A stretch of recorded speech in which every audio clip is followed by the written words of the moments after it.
जैसे कि आजकल ट्रैवल और से रिलेटेड जितने भी लोगों के दिमाग में सवालात हैं ट्रैवलिंग से मुताल्लिक और वीज़ा से मुताल्लिक, तो उस सब चीज़ों के लिए हम एक छोटा सा एक ब्लॉग कर रहे हैं। तो उसके लिए हमने अपने मेहमान को बुलाया है जो कि ट्रैवल इंडस्ट्री से माशाल्लाह पिछले 10 साल से रिलेटेड हैं।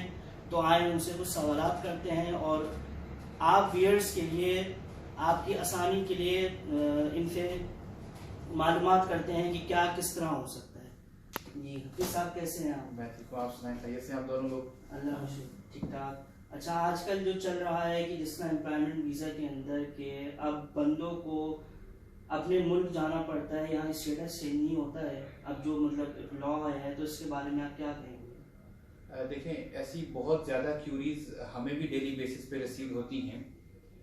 ऐसे लोग, ये हर कंट्री के लिए नहीं है, बेसिकली कुछ स्पेसिफिक कंट्रीज के लिए है, जिसमें पाकिस्तान है, अफगानिस्तान है और कुछ एक दो और कंट्रीज के लोग हैं जो इस तरह का प्रॉब्लम फेस कर रहे हैं।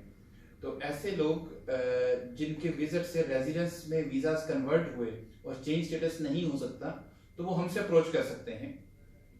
अगर वो हमें कुछ डॉक्यूमेंट्स प्रोवाइड कर दें, जैसे कि जो ट्रेड लाइसेंस की कॉपी है, उसके अंदर जिस बंदे के नाम पे एस्टेब्लिशमेंट कार्ड है, उसकी ओरिजिनल एमिरेट्स आईडी हमें चाहिए, तो हम भी लोगों को हेल्प आउट कर सकते हैं, बजाय इसके कि लोग अपने होम कंट्री ट्रैवल करें, वहाँ से उनको प्रोटेक्टर और दीगर नई रिक्वायरमेंट्स के साथ आना पड़े।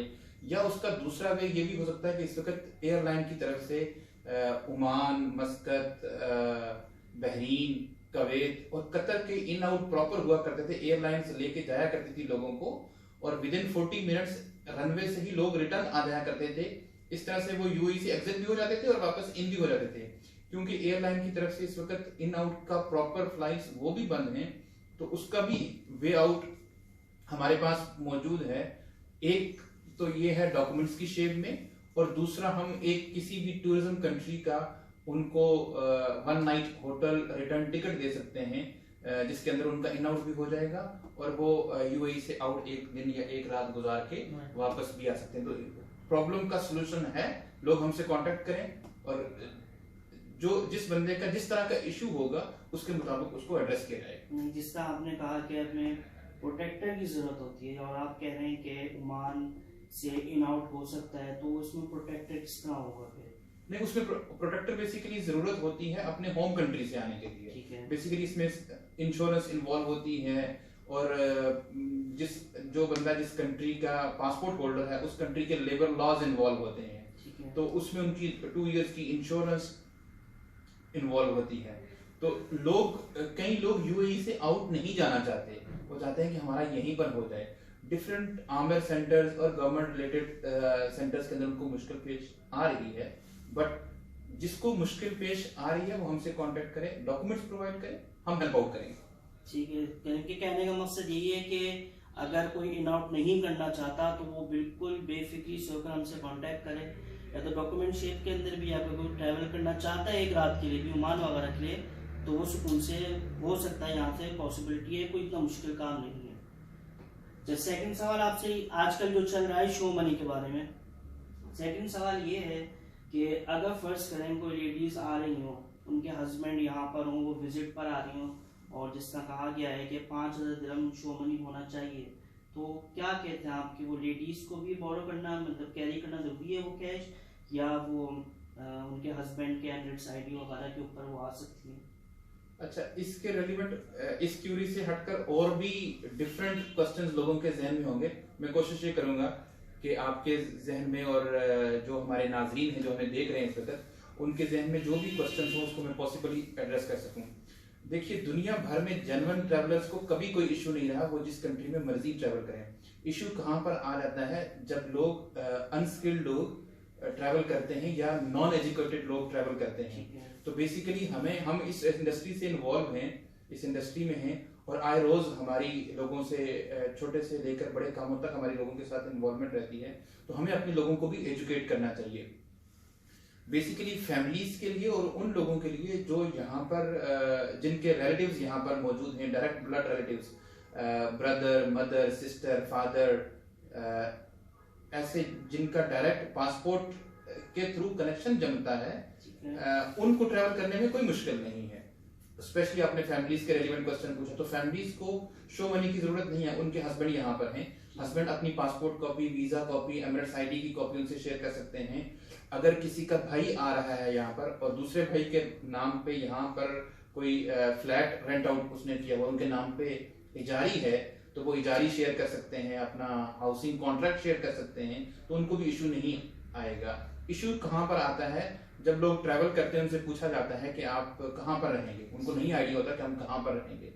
भाई आप अपने फूड के एक्सपेंसेस ड्यूरिंग विजिट, देखिए रूल ये एग्जिस्ट करता है हर कंट्री के लिए कि आप जिस भी कंट्री का वीजा अप्लाई कर रहे हैं तो उस कंट्री में आपने अगर 30 डेज का वीजा है तो आपके पास 30 डेज के इनफ सोर्सेज होने चाहिए, फंड्स होने चाहिए कि आप 30 डेज के अंदर अपने फूड एक्सपेंसेस और अपने रहने के जो एक्सपेंस है वो मीट अप कर सकें।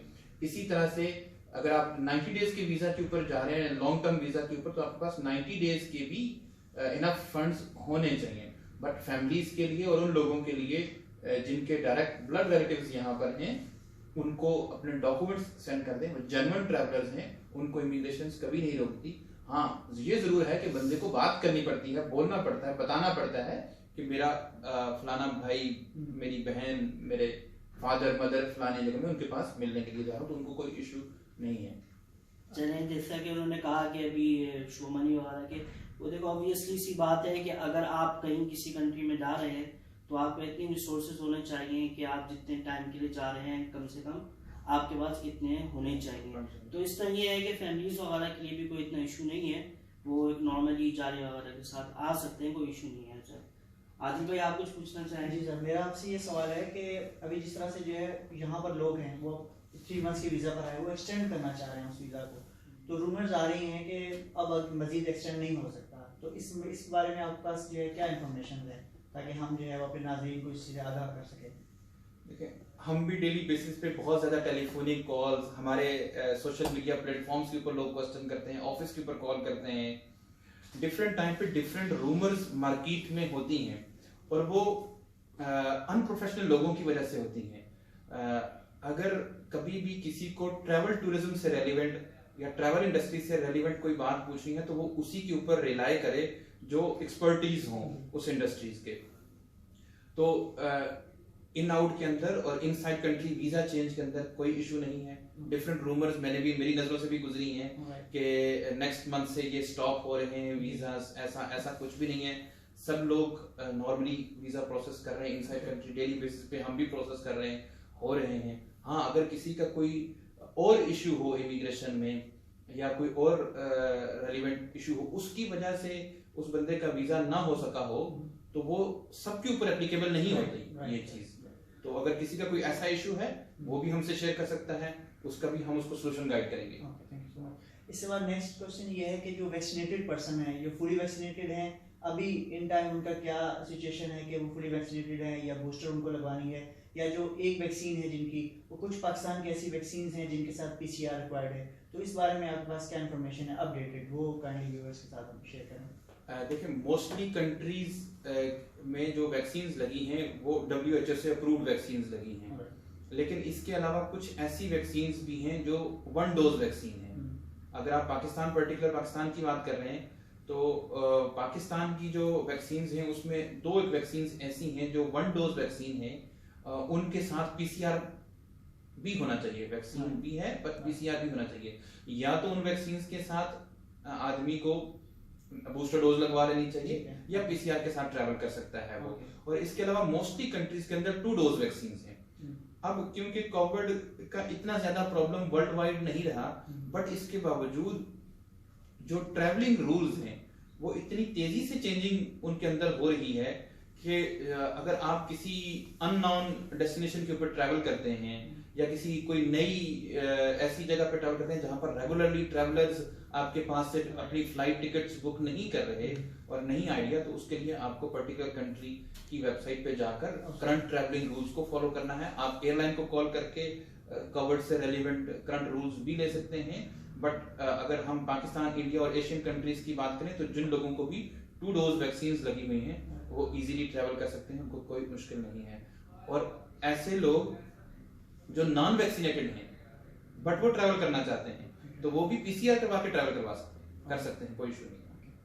एक जो क्वेश्चन है कि जो इंडिया के लिए स्पेशली जो जैसे चाइल्ड के लिए जो है उनका जो एयर सुविधा बनता है, तो इंडिया के लिए मिनिमम जो चाइल्ड की क्या एज है जिस पर जो है वो एयर सुविधा जो है वो अप्लीकेबल नहीं होता है? वो 5 ईयर है, 6 ईयर है, 7 ईयर है, उसके बाद वो PCR रिक्वायर्ड होगा? देखिए, एक क्वेश्चन के दो हिस्से हो गए, एक है एयर सुविधा और एक है चाइल्ड का PCR। चाइल्ड के PCR के लिए आपको हर कंट्री का चाइल्ड पॉलिसी फॉलो करना होगा, हर कंट्री की डिफरेंट है। ठीक है, ठीक है। मोस्टली कंट्रीज जो हैं बिलो 12 नॉन वैक्सीनेटेड चाइल्ड को एक्सेप्ट कर रहे हैं, क्योंकि बिलो 12 वैक्सीन लग भी नहीं, और कई कंट्रीज ऐसे हैं जिन्होंने बच्चों को लगाई भी नहीं, अबाउट 12 लगाई। तो जब बिलो 12 है कई कंट्रीज का, उनमें ना उनको PCR चाहिए ना वैक्सीन चाहिए। बट कुछ कंट्रीज ऐसे भी हैं कि जब आपकी एज अबाउट 6 है तो आप वैक्सीनेटेड नहीं है बट PCR चाहिए। ठीक है, case to case, country to country आपको ये चीज देखनी है। और एयर सुविधा में इटसेल्फ ऑप्शन मौजूद है चाइल्ड को ऐड करने की, पर्टिकुलर एज आई थिंक उसमें 6 इयर्स है, तो 6 इयर्स तक के बच्चे का आप एयर सुविधा मदर या फादर या ट्रैवलर के साथ आप बना सकते हैं। 6 से अबव है तो फिर एयर सुविधा उसका अलग से बनेगा। इसी तरह से पाकिस्तान के लिए जैसे 5 ट्रैक की रिक्वायरमेंट है, तो 5 ट्रैक में भी आप चाइल्ड को ऐड कर सकते हैं, अलग से चाइल्ड का 5 ट्रैक बनाने की जरूरत नहीं है। चलिए, ये थे आज के हमारे सवाल, जो हमने कोशिश की है मुख्तसर वक्त में हम इसको जो है वो कवर अप कर सकें। इसके अलावा अगर व्यूअर्स आपके पास कुछ क्वेश्चंस हैं तो वो आप पहले तो हमारी इस वीडियो को लाइक करें, शेयर करें, कमेंट्स करें, और इसके अलावा कोई क्यूरी हो तो वो हमें कमेंट्स में ज़रूर हमें रिप्लाई करें। आपको जो है इस बारे में मज़ीद मालूमात से आगाह किया जाएगा। बहुत शुक्रिया। Thank you so much.